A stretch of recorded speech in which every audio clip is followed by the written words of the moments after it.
தொடர்ந்து கற்பம் YouTube channel சார்பாக அனைவருக்கும் வணக்கம். அரசு பணியில் நம்ம தேர்ச்சி பெறணும் அப்படின்னா அதற்கு முன்னாடி தமிழ் தகுதி தேர்வில் தேர்ச்சி பெற வேண்டியது கட்டாயம் அப்படின்னு சொல்லிட்டு அரசாணை அதன்படி பார்த்திங்க அப்படின்னா பிஇஓ எக்ஸாம் நடந்துருச்சு. அதுக்கப்புறம் பார்த்திங்க அப்படின்னா யூஜிடிஆர்பி நடந்து முடிஞ்சிருச்சு.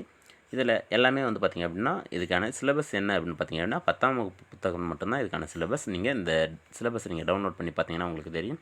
இதில் இருக்கிற அந்த சிலபஸ் எல்லாமே 10ஆம் வகுப்பில் புத்தகத்தில் இருக்கிற அந்த பாடங்கள் தான் இதுக்கான சிலபஸாக கொடுத்துருக்காங்க. 10ஆம் வகுப்பு புத்தகம் தானே அப்படின்னு சொல்லிட்டு மேம்போக்காக நம்ம படிக்கிறது ரொம்ப ரொம்ப தவறு. இது ஏன் சொல்கிறேன் அப்படின்னு பார்த்தீங்கன்னா, கடைசியாக நடந்த யூஜிடிஆர்பியில் நிறைய பேர் பார்த்திங்க அப்படின்னா 90 மார்க்குக்கு மேலேயும் எடுத்தவங்க கூட தமிழ் தகுதி தேர்வில் தேர்ச்சி பெறுறது சந்தேகம் அப்படின்ற மாதிரி நிறைய பேர் சொல்லி நான் கேள்விப்பட்டிருக்கேன். அதனால் தமிழை நம்ம அது தமிழ் தகுதி தேர்வு தானே, அதனால் கேள்விகள் எல்லாம் கொஞ்சம் ஓரளவு நம்ம மேலோட்டமாக படிச்சுட்டு போனாவே போதும், நம்ம ஈஸியாக அந்த 20 மார்க் எடுத்துடலாம் அப்படின்ற அந்த நினைப்பில் இருக்காங்க. கண்டிப்பாக அது தவறு. இது பார்த்திங்கன்னா பிஓ எக்ஸாமில் ஒரு சிலது பார்த்திங்க அப்படின்னா நேரடியாக அதாவது படிக்காமல் போனால் கூட ஓரளவுக்கு அட்டன் பண்ணுற மாதிரி இருந்துச்சு. அடுத்ததாக இந்த யூஜிடிஆர்பியில் பார்த்திங்க அப்படின்னா எல்லா கேள்விகளுமே புத்தகத்தில் இருந்து கேட்டிருந்தாலும் அது எல்லாத்தையுமே நம்ம லைன் பை லைனாக நம்ம டெட்டு எக்ஸாமுக்கு படிக்கிற மாதிரியும் டிஎன்பிஎஸ்சிக்கு படிக்கிற மாதிரியும் அந்த லைன் பை லைனாக படித்து ஞாபகம் வச்சுக்கிட்டால் மட்டும்தான் எழுத முடியும் அப்படின்ற மாதிரி கேள்விகள் அமைஞ்சிருக்குது. அதனால் தமிழ் தகுதி தேர்வு தானே, நம்ம பொறுமையாக படிச்சுக்கலாம் அப்படின்ற நினப்பில் இருந்துட வேண்டாம்.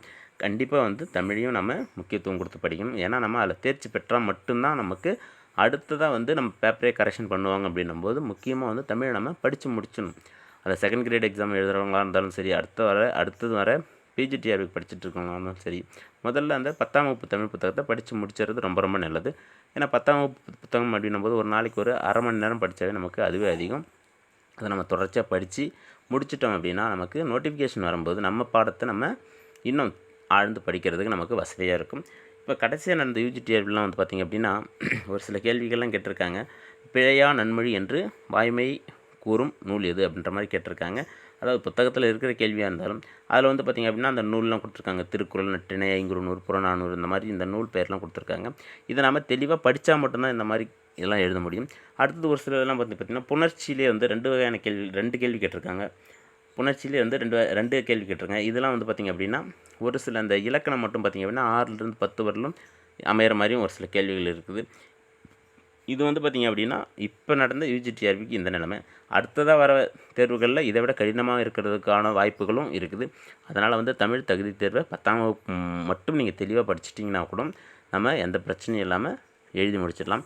அடுத்த பார்த்திங்க அப்படின்னா நீங்கள் எந்த தேர்வு, அதாவது செகண்ட் கிரேட் டீச்சருக்கு எழுதினாலும் சரி, பிஜிடிஆர்பி எழுதினாலும் சரி, முதல்ல இருக்கிற இந்த 30 கேள்விகள் தான் முதல்ல 30 கேள்விகள் இருக்கும்போது இந்த கேள்விகள் நீங்கள் சுலபமாக ஒரு 15 அல்லது 20 நிமிடத்தில் ஈஸியாக எழுதிட்டிங்க அப்படின்னா அடுத்து நம்ம பாடத்தை எழுதும்போது நமக்கு சுலபமாக இருக்கும். சீக்கிரம் எழுதிட்டு போயிடலாம். நம்ம இதிலே நிறைய கேள்விகள் தப்பாக எழுதிட்டோம் அப்படின்னா அடுத்து நம்ம எழுதுகிற அந்த நம்ம பாடத்தில் நிறைய தவறு பண்ணுறதுக்கு வாய்ப்பு இருக்குது.